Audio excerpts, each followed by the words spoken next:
Livro 4. Homem de Marlboro. 1.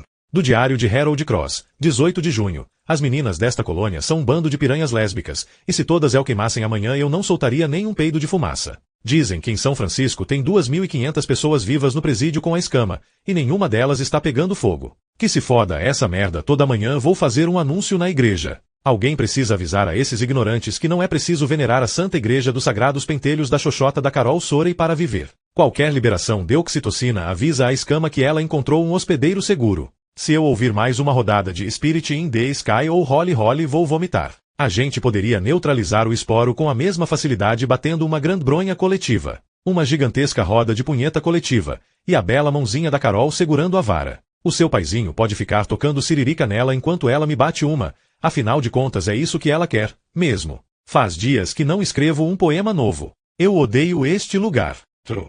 Harper só leu essa única página do bloco de anotações de Harold, escolhida ao acaso, em seguida folheou algumas outras. Passou por rabiscos de peitos e pelos pubianos, viu algumas palavras em letras de forma escuras. Putas vadias piranhas escrotas. Não havia conhecido Harold Cross, mas sentia que o compreendia bastante bem. Pensou que uma coletânea de poemas do Sr. Cross decerto ficaria bem na mesma prateleira de O Arado da Desolação. Retornou ao registro de 18 de junho e deixou que seu olhar se demorasse naquela frase específica. Qualquer liberação de oxitocina avisa a escama que ela encontrou um hospedeiro seguro. Fechou o bloquinho, bateu com ele na coxa e o guardou numa das gavetas. Então, instantes depois, tornou a pegá-lo. O rebaixo do teto era composto por grandes quadrados brancos de compensado. Ela teve de subir numa cadeira para alcançá-lo. Ergueu um dos módulos do teto e empurrou o bloquinho para cima até ele sumir. Não era um esconderijo tão bom quanto dentro de um modelo anatômico da cabeça humana, mas por hora iria servir. Não teria sido capaz de dizer de quem o estava escondendo.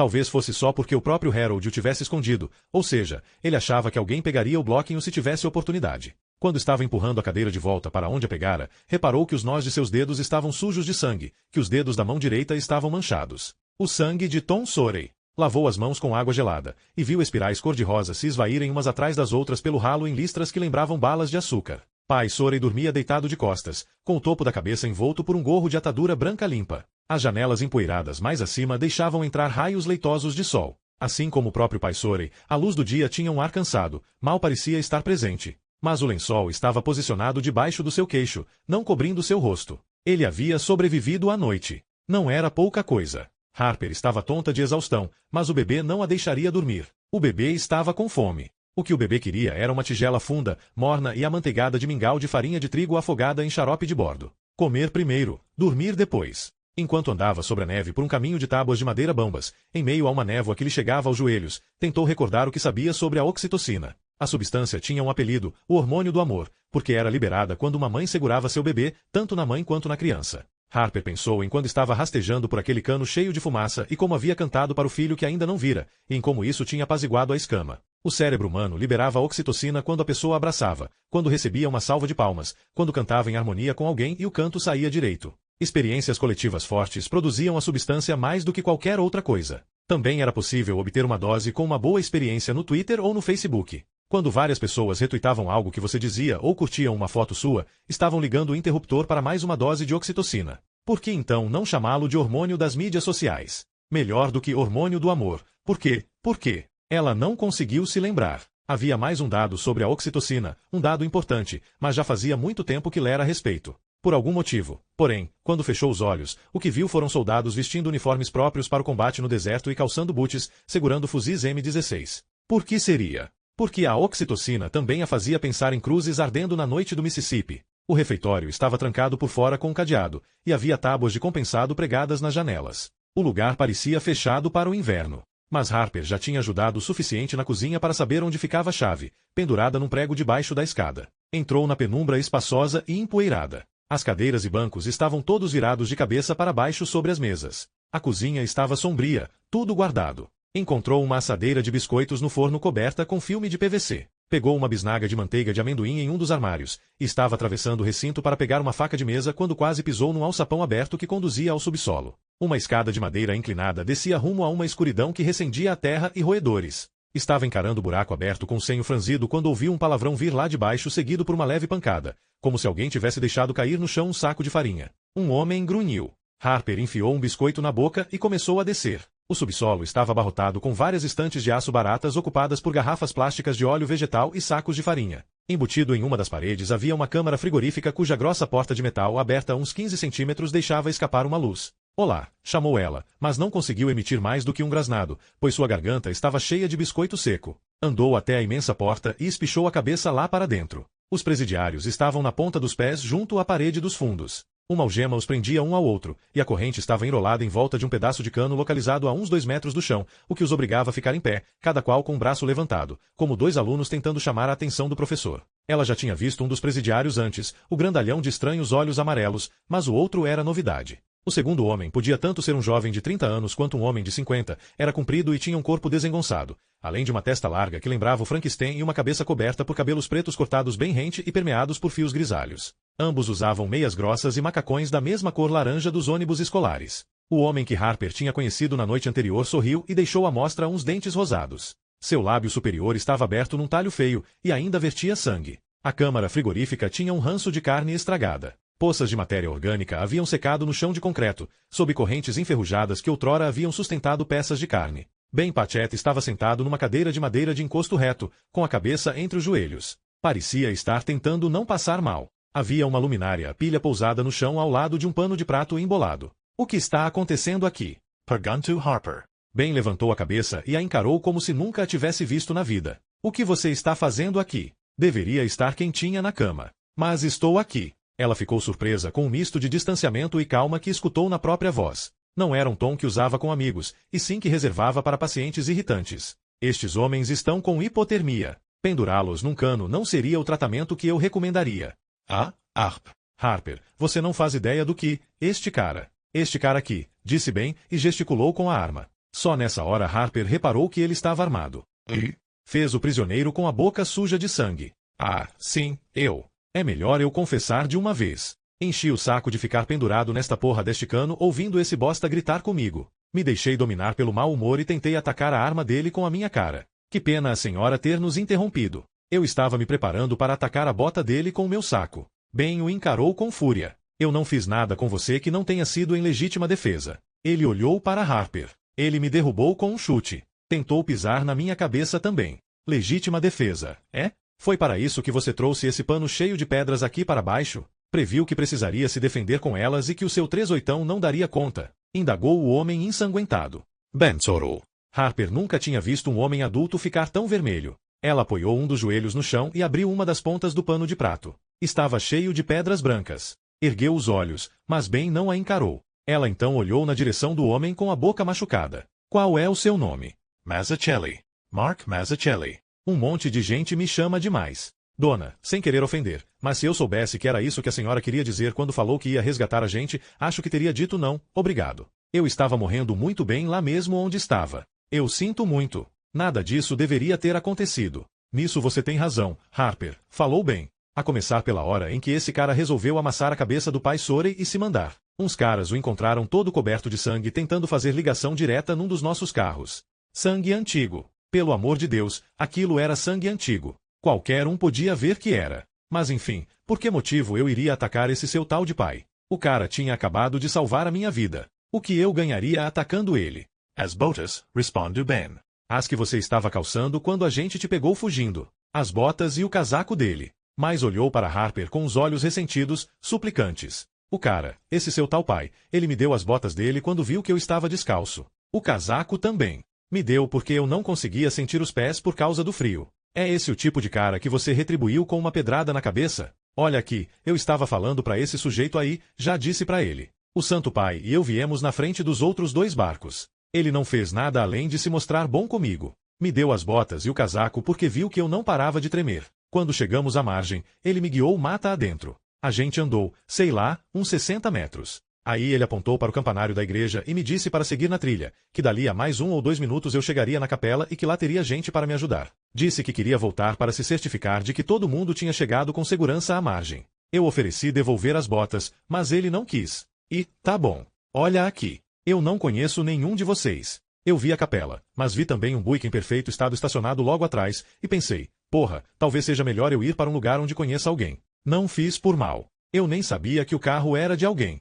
Ah, tá? Você não sabia que o carro era de alguém. E o mundo está cheio de carros grátis. É como colher margaridas no acostamento da estrada, disse Ben. O mundo agora está cheio de carros grátis, sim, retrucou mais. Isso porque a pessoa abre mão da propriedade dos seus veículos automotores depois que vira fumaça. Deve ter uns 1000 carros neste estado que ninguém nunca mais vai querer de volta. Harper andou em direção aos presidiários. Ben se levantou com um pulo e a segurou pelo pulso. Não. Não quero você perto dele. Fica atrás de mim. Esse cara precisa de tratamento médico. Senhor Patchett, por favor, solte o meu braço. Ele quase pareceu se retrair ao ouvir o tratamento formal. Ou quem sabe o que o fez se retrair tenha sido o tom de voz dela. Um tom calmo, paciente, mas impessoal e imbuído de uma autoridade tranquila. Ele largou seu braço, e se havia alguma surpresa descontente no seu rosto talvez fosse porque ele compreendesse que estava largando também o controle daquela situação. Com Harper ele podia discutir, mas com a enfermeira Viloves não. Ele olhou para os presidiários atrás dela. Se tocarem nela, qualquer um dos dois, não é a coronha do revólver que eu vou usar em vocês, entenderam bem? Harper se aproximou demais o suficiente para sentir o cheiro de seu hálito, um odor metálico de sangue fresco. Inclinou-se mais para perto para inspecionar seus dentes rosados. Não vai precisar dar ponto, falou. Mas eu queria pôr uma compressa fria na sua boca. Como estão seus pés? Já faz um tempo que não sinto. Gilbert está pior. O Gil mal consegue ficar em pé. Ele moveu a cabeça na direção do outro presidiário, que ainda não havia falado. E as minhas mãos, estas algemas, eu estou sem circulação. Nós vamos tirar essas algemas. Senhor Patchett? Não. As algemas ficam. Pode prendê-los em alguma outra coisa se achar necessário, mas não dá para deixar os dois assim, nessa posição estressante. Isso precisa acabar. Não importa o que o senhor acha que eles fizeram, isso não justifica maus tratos. Deixa eu te falar um pouco sobre maus tratos. Exclamou Moss. Deixar a gente amarrado aqui é o de menos. A senhora precisa saber como eu acabei com esta boca arrebentada. Ficar preso com o braço saindo da articulação eu podia aguentar, entende? E podia aguentar ficar sem comer, sem nada para beber e sem descansar. O que me fez perder as estribeiras foi a sensação de que eu talvez precisasse soltar um barro. Esse daí falou que me ajudaria com prazer, assim que eu começasse a responder as perguntas dele do jeito que ele queria que fossem respondidas. Disse que talvez a próxima coisa a sair da minha boca fosse uma coisa boa. Como eu não queria decepcionar o cara, cuspi nessa sua cara gorda de polícia. Aí ele me deu uma coronhada. Teria me dado uma segunda, mas eu dei uma joelhada na barriga dele que derrubou ele no chão, o que só mostra que eu sou capaz de dar uma surra nele com uma das mãos algemada nas costas. No sentido literal.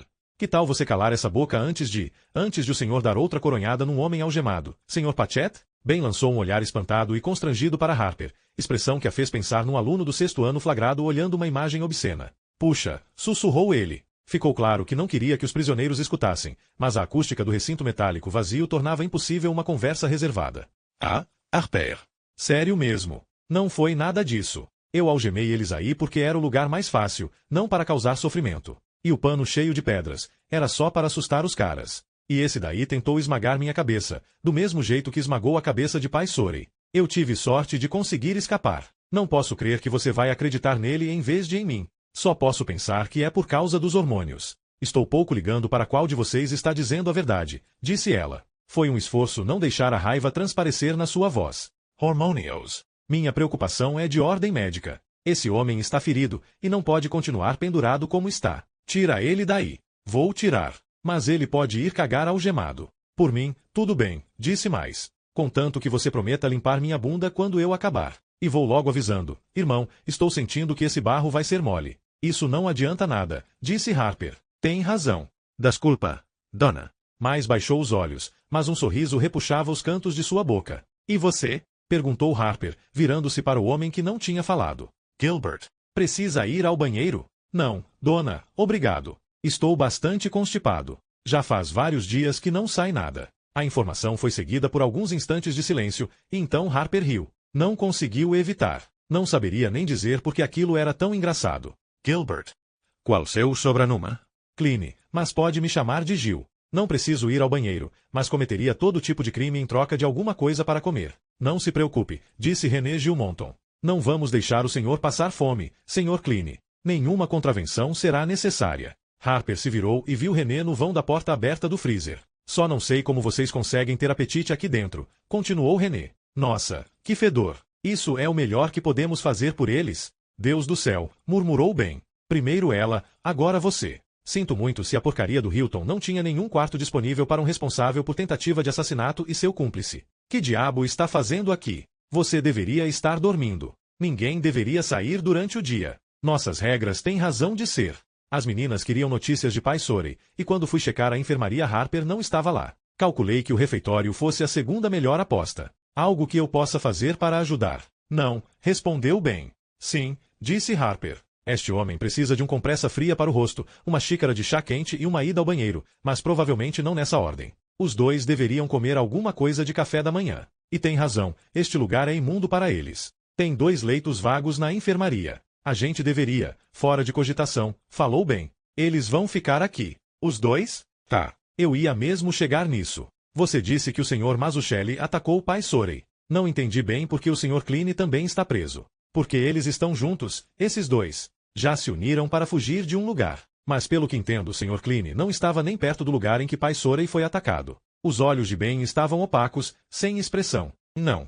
Ele estava no barco comigo. Pai Sorey e Mazzucchelli chegaram primeiro de volta à colônia. Depois Ellie e Mike. Klein e eu nos perdemos remando na névoa, e durante algum tempo não consegui achar a enseada. Por fim, vi a luz de uma lanterna e remamos nessa direção. Era Ellie, fazendo o sinal da praia. Ela ficou na praia para ter certeza de que encontrássemos o caminho de volta enquanto Michael seguia na frente. Mal tínhamos puxado a canoa para a margem quando ouvimos Mike gritar por socorro. Fomos até lá. Harper reparou em como Ben inconscientemente havia começado a contar a história como quem dava um depoimento a um advogado hostil. E encontramos Mike sentado na neve junto com Pai Sorey e sangue por toda parte. Mike disse que alguém o tinha matado. Mas quando Ellie verificou seu pulso, vimos que ele ainda estava com a gente. Michael carregou Pai Sorey até a colônia, e foi lá que encontramos alguns homens segurando o Sr. Mazzucchelli. Ellie observou que o Sr. Mazzucchelli estava usando as botas e o casaco de Pai Sorey. Daí em diante, a situação ficou hostil. Estes 2 homens têm sorte de não terem sido mortos. Mesmo assim, isso não explica porque o Sr. Klein está sendo tratado como uma ameaça, falou René.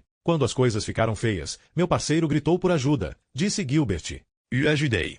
Ele quebrou 3 dedos da mão direita de Frank Pendergast, disse Ben, e deu um soco tão forte na garganta da Jamie Close que pensei que tivesse esmagado a traqueia dela. A Jamie tem 19 anos, aliás, é quase uma criança. Uma criança que estava segurando uma garrafa quebrada, disse Gilbert, quase como quem pede desculpas. Vou precisar examinar os 2, disse Harper. Já deveria ter examinado o Sr. Pendergast. Ele não quis distrair você de Pai Sorey, falou Ben. Dom fez uma atadura bem boa nele com os trapos que tínhamos à mão. Que droga, disse ela. Os ferimentos que não podia tratar de forma adequada por falta de material não paravam de se acumular. Hematoma subdural, contusão facial, hipotermia avançada, as torções, costelas quebradas e deslocamentos de John, e agora a mão de alguém gravemente quebrada. Ela dispunha de iodo, band-aid e Alka-Seltzer. Havia tampado o buraco no crânio de Pai Sorey com cortiça e cera de vela, como um médico do século XVI. Ali no mato era mesmo o século XVI. O que quer que Klein tenha feito e por que ele fez, sejamos claros, prosseguiu Ben. Todos nós sabíamos quem tinha esmagado a cabeça de Pai Sorey. Klein tão bem quanto os outros. Ele escolheu seu lado. Ele escolheu não ver o amigo ser linchado, falou René. É compreensível. Ben olhou para Gilbert Klein e disse, o que eu entendo é que ele deveria escolher melhor os amigos. Seu parça quase matou um homem. Klein sabia disso. Poderia ter ficado de fora. Mas ele escolheu cometer os próprios ataques, que puseram outras vidas em risco. Se quiser contestar alguma parte dessa história, Klein, fique à vontade para falar. Não, senhor, respondeu Gilbert Klein, mas olhando para René. Foi assim mesmo que aconteceu. Eu só não morri na cadeia por causa do mais. E se não fosse por ele jamais teria conseguido passar pela fumaça e chegar às canoas. Eu mal conseguia mexer as pernas. Ele praticamente me carregou. Me senti obrigado a não cruzar os braços e ficar olhando ele ser morto. E você achou que ele tivesse esmagado a cabeça de Pai Sorey? Indagou Ben. Klein olhou para Mazzucchelli, depois outra vez para Ben. Seu rosto inexpressivo estava calmo, controlado. Nem passou pela minha cabeça se isso tinha importância. Eu tinha uma dívida com ele. Até então, Harper estava ocupada com ferimentos e hipotermia. Não havia parado para pensar no que significava se Mark Mazzucchelli tivesse mesmo feito aquilo. Se tivesse mesmo dado uma pedrada na parte de trás da cabeça de Pai Sorey, tudo por causa de um par de botas. A pedra. O Sr. Mazzucchelli estava com a arma quando você o surpreendeu tentando fugir? Indagou ela. Não, respondeu mais. Porque isso é tudo papo furado. Eu nunca tive arma nenhuma. Não encontramos o que ele usou para esmagar a cabeça de Pai Sorey, disse Ben com uma voz tensa. Ainda não. Talvez ainda venhamos a encontrar. Então o que temos é um ataque sem testemunhas, sem arma, e um homem que se diz inocente mesmo depois de o senhor o pendurar numa posição de estresse e bater nele com seu revólver. Não foi nem um pouco desse. Harper levantou uma das mãos. O senhor não está no tribunal e eu não sou juíza. Não tenho autoridade alguma para dar vereditos. Nem o senhor. No que me diz respeito, o senhor não tem prova de nada. Enquanto não tiver, estes homens devem ser tratados tão bem quanto qualquer outra pessoa na colônia. René tomou a palavra. E, sem prova de delito, estou curiosa para saber por quanto tempo você pretende manter estes dois trancados e com base em quê. É preciso haver algum tipo de julgamento justo. Eles têm direito a uma defesa. Têm direito a ter direitos. Eu adoraria largar aquele barro agora. Disse mais, mas ninguém lhe deu ouvidos. Não sei se você ficou sabendo, René, mas a Constituição queimou junto com o resto da capital lá em Washington. Falou bem. O pessoal desta colônia gostaria muitíssimo de não virar cinzas também, senhora Direitos Civis. Na verdade, eu costumava fazer doações anuais para a Associação Norte-Americana de Direitos Civis, comentou René. Mas vamos deixar isso para lá. Estou tentando dizer uma coisa. Não precisamos só decidir se este homem tentou ou não matar Tom Sorey. Precisamos decidir como vamos decidir e quem vai decidir. E se o aqui presente Sr. Mazzucchelli for mesmo considerado culpado, precisamos, como uma comunidade, tomar a decisão sobre o que fazer com ele, sobre o que podemos aceitar. A parte mais difícil é essa. Não acho que seja tão difícil assim. Acho que esta comunidade já tomou uma decisão. Você saberia se estivesse lá quando eles começaram a jogar pedras. Não sei o que ficou fazendo a noite inteira, mas perdeu toda a diversão. Talvez eu tenha passado a noite escondida na mata, esperando uma chance de matar Pai Sorey, falou René. Ben a encarou, boca aberta e senho franzido, como se ela houvesse acabado de propor uma adivinhação particularmente irritante. Balançou a cabeça. Você não deveria brincar. Não faz ideia do que Carol, Ellie e aquela turma fariam com você se pensassem que sua voz se perdeu e então voltou, junto com um sorriso duro em seu rosto. A questão é que você é uma pessoa de boas intenções, René. Com seu chá, seus livros e suas sessões de histórias para as crianças, é a pessoa mais inofensiva que pode haver. E, como a maioria das pessoas realmente inofensivas, não faz a menor ideia do que os outros são capazes. Mas bem, será que você não entende? É exatamente isso que eu estou dizendo. Nós não sabemos do que os outros são capazes. Nenhum de nós sabe. Quem poderia afirmar com certeza que Pai Sorey não foi surpreendido por alguém desta colônia que quer machucá-lo? Até onde você sabe, eu mesma poderia ter um motivo para querer vê-lo morto, e poderia ter sido eu de tocaia na mata com uma pedra. Poderia ter sido qualquer um, e sem ter certeza não podemos executar um homem publicamente. Não deveríamos nem deixá-lo preso por um prazo indefinido. É aí que você se engana, René. É aí que encurrala a si mesma. O nosso senhor Mazzucchelli aqui teve um motivo, entende, e teve também uma oportunidade. O que já é ruim. Mas o pior de tudo é que não consigo pensar em nenhuma outra pessoa nesta colônia inteira que fosse desejar o mal do doce velhinho que acolheu a todos nós, que nos deu abrigo, e que nos ensinou a nos proteger da escama do dragão. É simples assim. Não consigo pensar em um motivo sequer pelo qual qualquer outra pessoa fosse querer a morte de Pai Sorey. E foi então que Harper se lembrou do que Tom Sorey tinha lhe dito na canoa. Vou ter que mandar alguém embora, dissera ele. Alguém que cometeu atos imperdoáveis. Ah, já eu consigo, disse ela. Pensar no motivo. 3 do Diário de Harold Cross, 19 de junho. Que bando de bostas. Que bando de bostas ignorantes e detestáveis. 19 de junho. Mais tarde, o agente Palhacete pegou meu telefone. E, antes de desligar, limpou os dados do aparelho bem na minha frente. Todos os torpedos, todos os e-mails, todas as notas. Eles não entenderam nada. Nem tentaram entender. Assim que eu contei que vinha me comunicando com pessoas de fora, ficaram histéricos. Se tivessem o suquinho do Jim Jones à mão, estariam todos fazendo fila para tomar um copo. Agora que estou mais calmo, fico pensando se deveria ter previsto o que aconteceu. A característica mais singular do fungo é o modo como ele se vincula à mente. O Dr. Solzhenitsyn, de Novosibirsk, mostrou que o esporo tem uma natureza dendrítica e compatível com a arquitetura do cérebro. A oxitocina avisa ao Draco e incendia Trichofiton que ele encontrou um ambiente seguro. O fungo, por sua vez, estimula comportamentos de manada para preservar o próprio bem-estar, o mesmo pensamento de grupo que faz um bando de andorinhas mudar de curso em um segundo.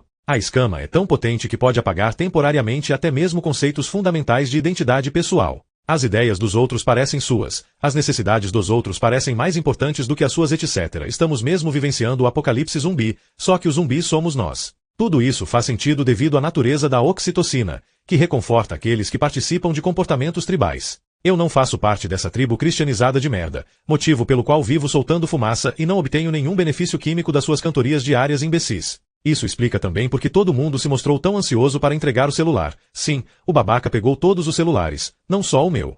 A escama deixou todos eles viciados em aprovação social. Eu adoraria saber por que o bombeiro consegue controlar a escama em de ser controlado por ela. Não existe ninguém mais distante. Eu seria capaz de matar para descobrir como ele consegue pôr fogo em determinadas partes do próprio corpo sem se ferir. E eu tampouco sou o único a querer saber o que ele sabe. Estava na praia dias atrás e ouvi os dois lá na ilha, gritando um com o outro. Saiba ele o que souber, não quer contar para Sarah Sorey, e menino do céu como ela está puta com isso. Se ela rasgar um cu novo nele, vai ser dureza para o SR Roocode. O estoque de band-aids de cu da nossa enfermaria acabou. Assim como todo o resto.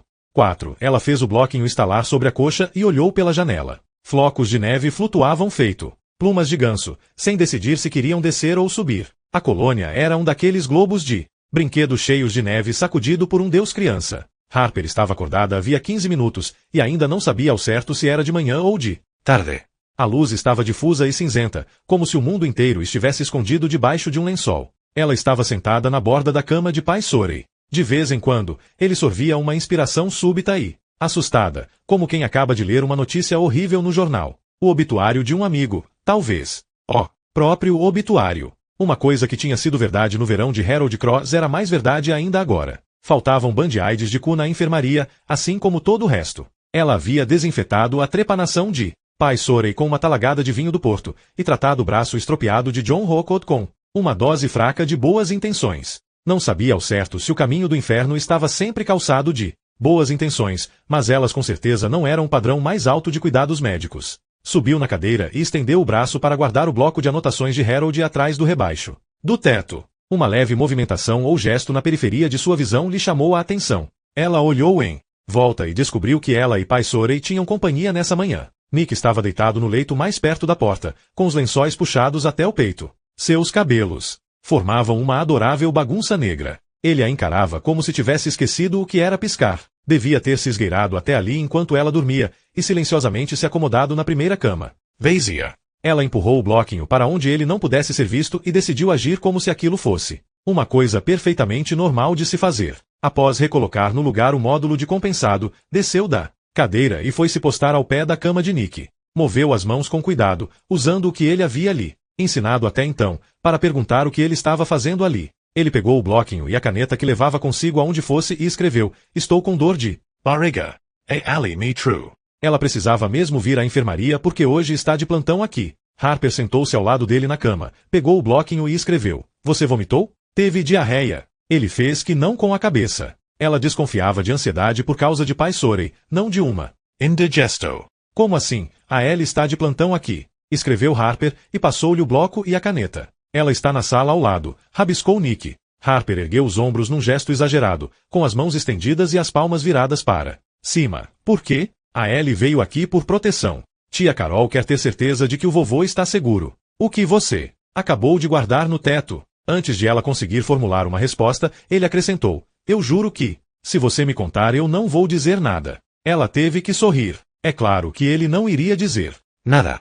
"Só umas anotações que estou fazendo," respondeu, o que era verdade, ainda que estivesse omitindo um detalhe ou outro. "Anotações sobre o quê? Se você não perguntar sobre isso, eu não pergunto se está mesmo com dor de barriga," escreveu ela. Ele bateu com base da palma da mão na testa, um gesto que devia ter aprendido na TV. Ela não julgou. Harper às vezes tinha a sensação de passar metade da vida interpretando Julie Andrews na versão para o cinema da sua vida. O problema dos modelos de comportamento é que eles são modelos de comportamento.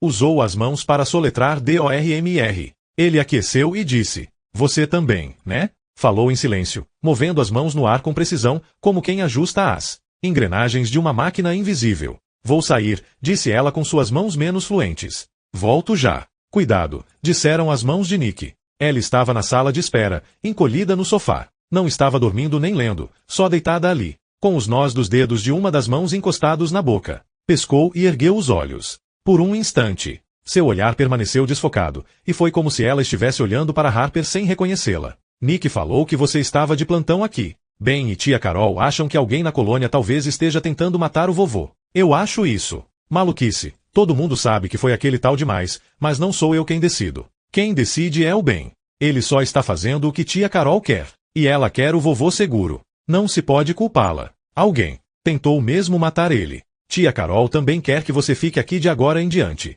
Para que tenha sempre uma equipe médica à disposição, caso ele tenha uma convulsão ou sei lá o que. Eu vou começar a comer aqui também?" Harper estava brincando, mas Ellie respondeu: "Vai." Ela ficou muito chateada quando soube que você ontem saiu para pegar um lanche e deixou-o. Vovô Sozinho. O coração dele poderia ter parado. Ou alguém poderia ter entrado e posto um travesseiro em cima da cara dele. "Eu não posso ficar aqui." Não o tempo todo. Na verdade, preciso sair agora mesmo. John está bem. A very auto. Quero ir até a ilha pôr uma atadura de compressão e uma tala nele. Harper não estava carregando nem uma coisa nem outra, mas confiou que Ellie não fosse notar, e ela não notou. Não dá, disse a adolescente. Mesmo que você tivesse permissão para sair da enfermaria, está no meio do dia. Ninguém sai durante o dia. Como assim, mesmo que eu tivesse permissão? Isso veio da Carol. Quem a pôs no comando? Nós. Nós quem? Todo mundo.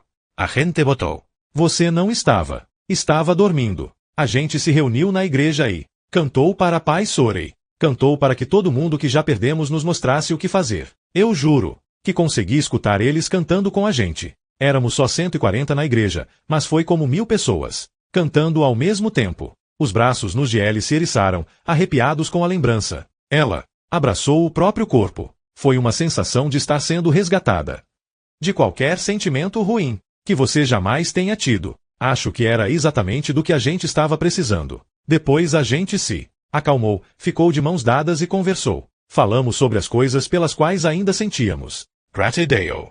Agradecemos. Como se faz antes de comer. E fizemos planos. Foi nessa hora que votamos para tornar tia Carol a chefe dos cultos na capela e do planejamento diário, que é o que Pai Sorey costumava fazer. No início ela não quis. Disse que não podia assumir mais trabalho. Disse que precisava cuidar do pai. Então a gente votou outra vez, e todo mundo votou na Carol de novo. Então aí ela disse que a gente estava cometendo um erro. Disse que não era forte que nem o pai. Que ele era melhor do que ela sob todos os aspectos. Mais gentil, mais atencioso e paciente. Mas a gente votou uma terceira vez, e ela ganhou de novo, por unanimidade. Foi engraçado. Foi bem engraçado. Até a Carol riu. Meio que chorou e riu ao mesmo tempo. Harper pensou em algo no diário de Harold. O fungo estimula comportamentos de manada para preservar o próprio bem-estar. O mesmo pensamento de grupo que faz um bando de andorinhas mudar de curso em um segundo, mas não gostou de para onde esse pensamento a conduzia e o deixou de lado. Eu acho que não deveria deixar você ir, falou Ellie. Da última vez que estava de sentinela na enfermaria e não fiz o meu trabalho, uma pessoa morreu. Ela abriu para Harper um sorriso torto, sem qualquer felicidade genuína. O que você vai fazer comigo se eu sair? Vai se engalfinhar com uma grávida? Não, respondeu Ellie. Provavelmente só daria um tiro na sua perna ou algo assim. Ela estava sorrindo com ironia ao dizer isso, e Harper quase riu. Então viu a Winchester apoiada em um dos cantos da sala. O que você está fazendo com uma espingarda, pelo amor de Deus? O Sr. Patchett decidiu que as sentinelas de guarda deveriam andar de espingarda, respondeu Ellie. Ele disse que a gente deveria ter distribuído as espingardas faz tempo. Se um bonde da Cremacau apareça, uns tirinos iriam matar muito mais gente, é isso que uns tirinhos iriam fazer. Nenhum de vocês deveria estar armado com uma espingarda. Ellie, alguns do grupo de sentinelas têm só 14 anos. Ela não mencionou que a própria Ellie ainda não havia completado 17. A ideia de crianças patrulhando a neve com espingardas carregadas a deixou nervosa, e lhe deu vontade de cutucar bem Patchett com força na sua panca mole. São só os mais velhos, disse Ellie, mas pela primeira vez soou na defensiva. Eu vou sair, disse Harper. Não. Não sai. Por favor? Vamos esperar escurecer, aí a gente fala com a Carol. Sair durante o dia. É praticamente a regra mais importante da colônia. Vai escurecer já já. Com esta neve, é como se já tivesse escurecido. A gente tirou as tábuas. Você vai deixar pegadas. Não por muito tempo. Está nevando agora. Minhas pegadas vão sumir. Ellie. Você deixaria alguém te dizer que você não pode sair? Ellie ficou sem resposta. Encarou a penumbra azulada coalhada por um bilhão de partículas reluzentes da neve que caía. Os músculos nos cantos de seu maxilar se contraíram. Que merda, disse ela, por fim. Isso é uma burrice. Eu não deveria. Obrigada, falou Harper. Você precisa voltar daqui a 2 horas no máximo. Se não voltar daqui a 2 horas, eu entrego você para as feras. Seja como for, se eu não voltar daqui a 2 horas você deveria chamar Dom Leviston, só para verificar a condição de Pai Sorey, ver como ele está. Ellie a encarou com raiva. Você não tem ideia do absurdo que isso é. As sentinelas se reúnem depois da capela. Ben Patchett disse que muita gente tem se colocado na frente do bem-estar da colônia, tem feito só o que quer. Ele disse que a gente precisa transformar quem não consegue seguir nossas regras em exemplos. Todo mundo votou. A gente concordou. A gente fez um pacto. O Sr. Patchett pode se preocupar com o bem-estar da colônia, disse Harper. Eu preciso me preocupar com o bem-estar dos meus pacientes. Se ele descobrir, você diz que tentou me obrigar a ficar e não conseguiu. Mas ele não vai descobrir, porque eu vou voltar antes de você se dar conta. Então vai, se precisa mesmo ir, antes que eu mude de ideia. Harper já estava com a mão no trinco quando Ellie tornou a falar. Que bom que ele gosta de você, disse ela. John é a pessoa mais sozinha que eu conheço. Ela olhou para trás, mas Ellie não a estava mais encarando. Estava jogada de lado no sofá outra vez, toda encolhida. Harper pensou que as bênçãos suaves das crianças muitas vezes vinham tão sem provocação, tão inesperadas e tão sem solicitação quanto as suas crueldades. No fim das contas, nesse inverno, a colônia Vindon não era nem Hogwarts nem a Ilha de O Senhor das Moscas, mas sim um lugar de órfãos perdidos, traumatizados, crianças dispostas a ficar sem almoço de modo a garantir comida suficiente para os outros. Eu volto logo, disse Harper, e ao dizer isso, acreditou. Mas ela só voltou muito, muito depois de escurecer, e a essa altura tudo na colônia havia mudado novamente. 5. As árvores eram fantasmas de si mesmas num mundo de fumaça feito de nuvens baixas e neve que caía. A tarde agonizante recendia a pinhas queimadas num cinzeiro. Harper fora sincera em cada palavra do que havia prometido para Ellie. Remaria até a ilha do bombeiro, verificaria sua condição e voltaria. Tinha deixado de fora a parte sobre precisar primeiro passar em casa, pois o armário da enfermaria estava praticamente vazio e ela teria de vasculhar seu estoque pessoal em busca das coisas que John necessitava. Se soubesse disso, Ellie talvez a houvesse derrubado no chão e sentado em cima do seu peito para impedi-la de ir. Pensou que poderia dar uma boa vasculhada enquanto estivesse em casa, para ver o que mais poderia encontrar que pudesse ser útil na colônia Vindon. Shampoos, livros, meias. No entanto, chegando lá descobriu que não havia tanto para vasculhar quanto imaginava. Parou na orla da mata e encarou o que restava de sua casa com uma sensação de choque tão forte que beirou o assombro. A lateral que ficava de frente para a rua tinha desabado, a fachada inteira pulverizada. Alguma força imensa havia arrastado o sofá da sala até o quintal e o arremessado até a borda do acesso de carros. A neve tinha se acumulado por cima, mas ela ainda podia ver os descansos de braço. Imaginou que houvesse mais coisa espalhada pelo gramado, mas agora eram apenas montinhos sob a neve. Parecia que a sua casa fora atingida por um tornado. Ela recuperou o fôlego e relembrou a noite em que saíra de casa. Recordou um barulho muito forte de algo rachando, tão alto que fez o chão tremer. Jacó havia subido no seu Freightliner e projetado limpa-neve de lado contra a frente da casa, derrubando o telhado sobre o que restava de sua vida em comum. Papéis pendiam empalados nos galhos secos das árvores, espalhados por todo o limite da mata. Harper recolheu um, era uma página de O Arado da Desolação. Leu as primeiras palavras. Desespero é apenas um sinônimo de consciência, e demolição é quase o mesmo que arte, e deixou a brisa agitada arrancar a folha da sua mão. O papel saiu voando no vento. Estava tão atarantada que quase esqueceu seu plano, e saiu da mata para o quintal deixando pegadas por todo o caminho. Mas um carro passou na rua produzindo um barulho de ar se deslocando, como uma admoestação para fazer silêncio, lembrando-lhe de tomar cuidado. Ela deu a volta na casa até o lado sul dos escombros, onde as árvores chegavam perto da parede. Um único abeto vermelho estendia um galho molhado e cintilante por cima da neve, quase tocando a lateral de vinil. Num consultório médico da mente, a enfermeira Viloves, usando um impecável uniforme branco, se dirigiu à senhorita Viloves, grávida de 6 meses e sentada na sala de exame usando um avental de papel. Ah, sim, espero que a senhorita continue na academia. É importante se manter saudável e ativa enquanto for confortável. Harper envolveu o galho situado a pouco mais de 1 metro do chão com as 2 mãos, inspirou fundo e se lançou. Projetou-se feito um pêndulo por uns 2 metros de neve e aterrissou sobre os 2 pés, crispando os dedos dos pés para se agarrar ao cascalho congelado que margeava a casa. Sentiu-se escorregar para trás, e correu o risco de soltar o galho e cair no chão duro de gelo. Pedalou com os pés sobre as pedrinhas soltas, esticou o corpo e soltou o galho. Caiu por cima da parede, e a protuberância elástica de seu ventre quicou de leve na lateral da casa. Até que um pouco de amortecimento extra vinha a calhar. Foi seguindo a estreita faixa de cascalho sob os beirais até dar a volta na casa. A porta que dava para o porão estava fechada, mas ela aplicou a combinação de tranco-chute-ombro-empurrão que Jacó tinha lhe ensinado e a porta se abriu. Ela entrou no ambiente frio e fechado e fechou a porta atrás de si.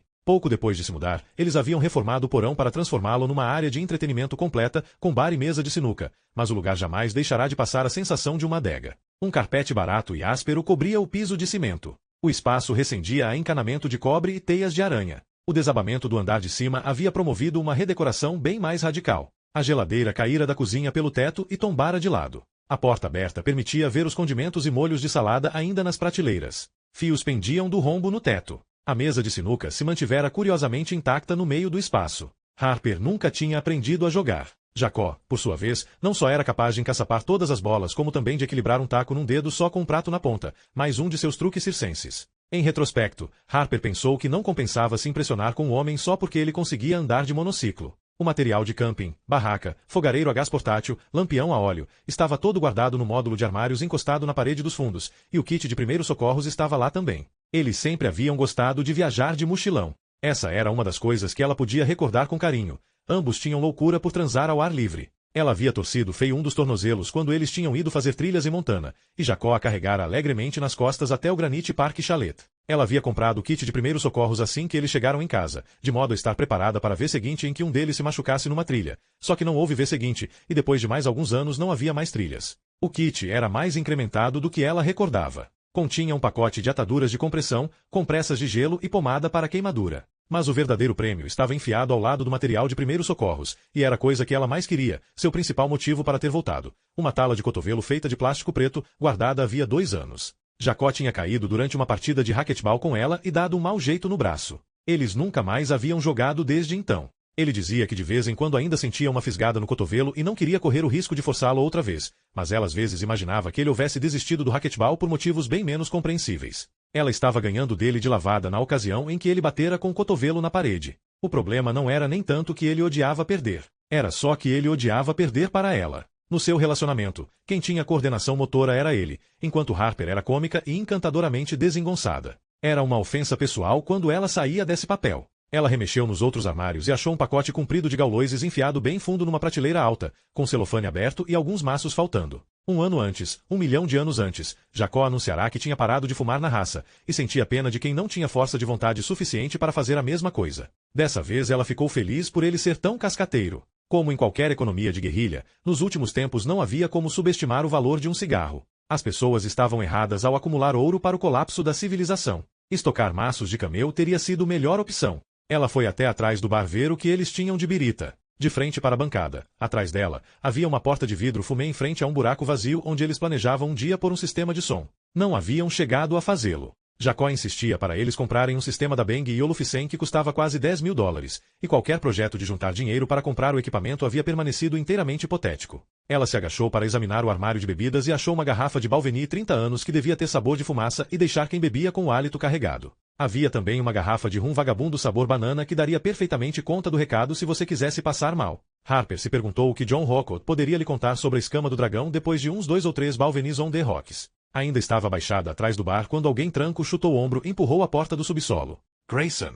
Chamou uma voz rouca, chiada, alta e de algum modo conhecida, e Harper engasgou com um grito. Não respondeu, sequer se mexeu. Ficou ali abaixada, petrificada, esperando quem quer que fosse lhe dizer o que fazer. Grayson!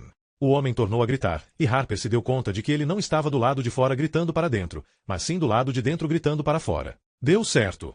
Aunt Ramos. Eu queria consertar essa fechadura. Vivia preocupado que alguém entrasse, roubasse o uísque bom e violentasse minha mulher, disse Jacó. Eu era muito protetor em relação ao uísque. Sua voz saiu cortante como uma faca. Abriu a porta de vidro fumê do buraco onde eles planejavam pôr o sistema de som. O interior tinha a mesma profundidade de uma escrivaninha grande, e não havia nada lá dentro exceto uns cabos soltos. Ela entrou ali junto com o kit de primeiros socorros, a tipóia e os cigarros, e se encolheu todinha ao redor da bola que era sua barriga. 3 dias antes, havia rastejado dentro de um cano cheio de fumaça com aquela barriga. Não achava que fosse conseguir isso agora. Fechou a porta de vidro depois de entrar. Certo, disse o primeiro homem, com uma voz que a fez pensar num cara gordo chiando diante de um prato de ovos mexidos com porção dupla de bacon. Isso eu entendo. Você não queria que nenhum filho da mãe sem escrúpulos bebesse o seu estoque de birita cara. Infelizmente para você, agora me trouxe direto até ele. Ele riu. O som era como alguém apertando uma sanfona de brinquedo quebrada, uma espécie de arquejo musical. Por que não sobe lá em cima e dá uma olhada? Para ver se ela esteve aqui. A gente vai checar o subsolo. Checar significa tomar seu uísque, jogar sinuca e procurar vídeos pornôs caseiros. Com ela não veio. Eu passo aqui de vez em quando, sabe? Para ficar de olho na casa. Imaginei que mais cedo ou mais tarde ela fosse voltar. Para pegar os livros dela, seu pijama favorito ou seu velho ursinho Poe. Eu às vezes me sentia um pedófilo quando transava com ela. Juro. Todo Natal a gente tinha que ver Mary Poppins. Assim que acabava de abrir os presentes. Meu Deus, disse o homem da voz de gordo, e Harper enfim entendeu porque ele soava conhecido. Já havia escutado o homem de Marlboro vezes suficientes no rádio. E você esperou ela ficar doente para tentar matá-la. Ele urrou de tanto rir da própria piada. Outro homem, que não era Jacó, confirmou a inteligência da piada com um trinado agudo. Dá para ver pela neve que ninguém esteve aqui. Não tem nenhuma pegada, disse Jacó. Você deve ter razão. Mas a gente vai olhar assim mesmo. Só para ter certeza. Você sabe sobre a minha transmissão secreta? Já te falei sobre isso? O rádio dentro da minha cabeça? Não? Quando eu tinha 12 anos, conseguia pôr a mão num rádio silencioso, fechar os olhos e ouvir o DJ apresentar Walk This Way. Podia ouvi-lo dentro da minha cabeça. Como se eu fosse a antena e estivesse atraindo o sinal para dentro do meu cérebro. Dizia para os meus amigos, aposto com todos vocês que se a gente ligar o rádio vai estar tocando Walk This Way.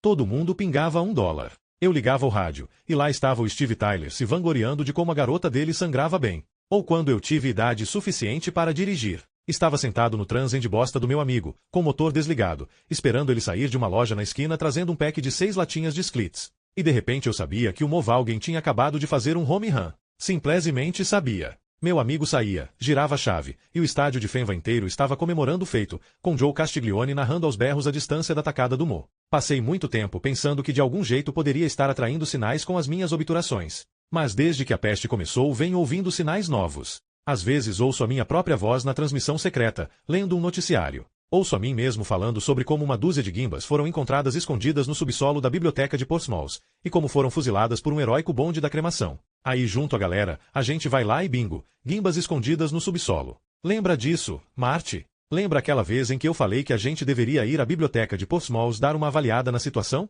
A gente matou aqueles filhos da puta todos. Tudo aconteceu exatamente do jeito como eu tinha escutado no meu noticiário telepático. É verdade, homem de Marlboro, exclamou o terceiro homem com uma voz estridente e obsequiosa. Você sabia que eles estariam lá. Sabia antes de qualquer um de nós. Então foi por isso que a gente precisou vir aqui hoje? Você teve um pressentimento psíquico de que a minha mulher talvez tivesse voltado para casa? Indigo Jacob. Pela voz, não parecia estar acreditando muito. Pode ser. Pode ser que eu tenha escutado uma vozinha dizendo, por que não passar lá e dar uma olhada? Mas talvez eu tenha só lembrado de você ter dito que tinha um bom uísque escocês em casa e quis uma provinha. Por que não dá uma geral pela casa para a gente descobrir qual dos dois é verdade? Claro, disse Jacó. Olha atrás do bar. Vê o que ainda tem. Uma porta se abriu do outro lado do subsolo. Pedaços de drywall e sarrafos de madeira quebrados desmoronaram com um estrondo. Jacó disse um palavrão. O que se chamava Marty emitiu sons de hiena semelhantes a uma risada. Jacó se afastou abrindo caminho por entre destroços que escorregaram, caíram e fizeram barulho.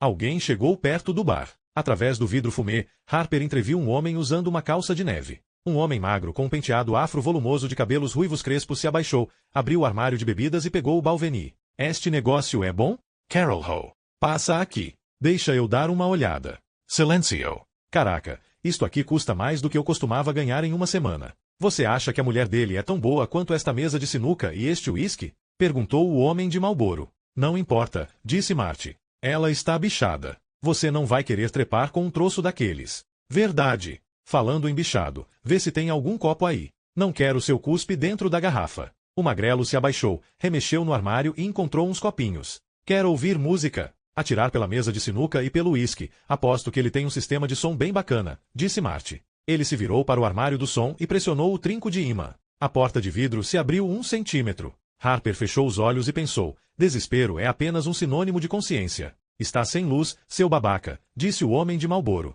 Sem gasolina no tanque, um Porsche é apenas meia tonelada de ferro inútil. Ah, porra. Boa, homem de Marlboro. Eu não pensei direito. Ele fechou a porta do armário sem olhar lá dentro. Grande novidade. Nenhum dos dois falou por alguns instantes. Ela ouviu o gorgolejar do uísque sendo despejado no copo, ruídos de deglutição e suspiros reverentes. Quando Marty tornou a falar, sua voz saiu baixa. Ele é meio assustador, você não acha? Quem? O Obras Municipais? É, Jacó. Com aquela queimadura no pescoço. Aquela mão preta, cozida direto na pele. E os olhos dele, sabe? Parecem um vidro antigo todo empoeirado. Como olhos de um boneco. Olha só o cara. Você está praticamente um Lord Byron com essas suas analogias. Vou te dizer uma coisa. Eu acho que ele preferiria encontrar o bombeiro aqui do que a própria mulher. Acho que tem mais tesão no cara do que na noiva fujona. Não existe nenhum bombeiro. Seguiu-se um silêncio tenso. Bom, falou Marty. Homem de Marlboro. Alguém queimou o pescoço dele. E ontem à noite, 80 caras viram o diabo de 2 andares de altura lá perto da delegacia. 80 caras. E o Arlo Granger, do corpo de bombeiro, se engalfinhou com um sujeito no meio da fumaça. Um sujeito com sotaque britânico, de capacete de bombeiro e tudo. Arlo teria acabado com ele, mas o bombeiro tinha amigos, tipo uns 5 amigos, e eles juntaram o Arlo e, eu conheço o Arlo Granger, o cara é um cascateiro de merda. Ele uma vez me disse que tinha entrado no camarim num show do Rush e dado um teco com o Neil Peart. Quem dera os caras do Rush cheirassem pó. Talvez isso os animasse a tentarem tocar algum rock and roll de verdade para variar um pouco, em vez daquela babaquice de rock progressivo. Minha prima é da Guarda Nacional. M castiga. Você já esteve com ela. M, sua prima M, pode ser. Acho que ela chupou meu pau uma vez.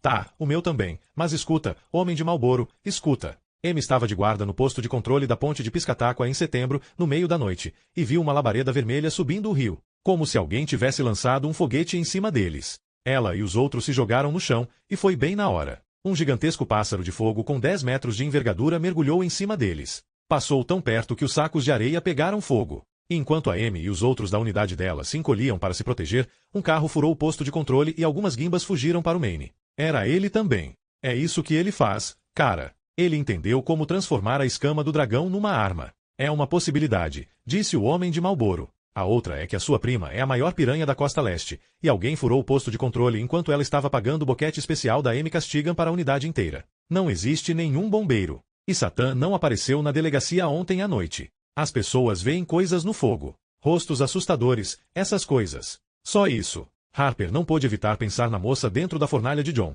Tinha certeza de que era Sarah Sori. O homem de Marlboro podia pensar o que quisesse, mas às vezes o rosto no fogo era mesmo alguém encarando você. Tábuas e placas de gesso escorregaram e bateram na escada. Nada, disse Jacó. Não tem nada nem ninguém. Eu disse a vocês. Se alguém tivesse vindo aqui, haveria pegadas. Ela está grávida de 6 meses. Duvido que consiga dar 100 passos sem ficar sem ar. Bom argumento, meu nobre, disse o homem de Marlboro. A minha ex, quando ficou grávida, toda vez que queria alguma coisa, cigarro, cerveja, sorvete, qualquer coisa, ela me mandava buscar, mesmo que estivesse no quarto ao lado. Sinto muito que sua visão paranormal não tenha dado certo. Mas pelo menos você achou o Balvenie. A gente pode levar. Isso vale $500 a garrafa, então bebam devagar. ¿Por qué a presa? Bebe um pouco você também, e eu te dou uma surra na sinuca. Eu tenho que beber mais do que um pouco para isso acontecer, retrucou Jacó. Quer apostar? Apostar o quê? O dinheiro não é mais o que era antes. Se eu ganhar, você tem que subir e achar uma calcinha da sua mulher para mim, disse o homem de Marlboro.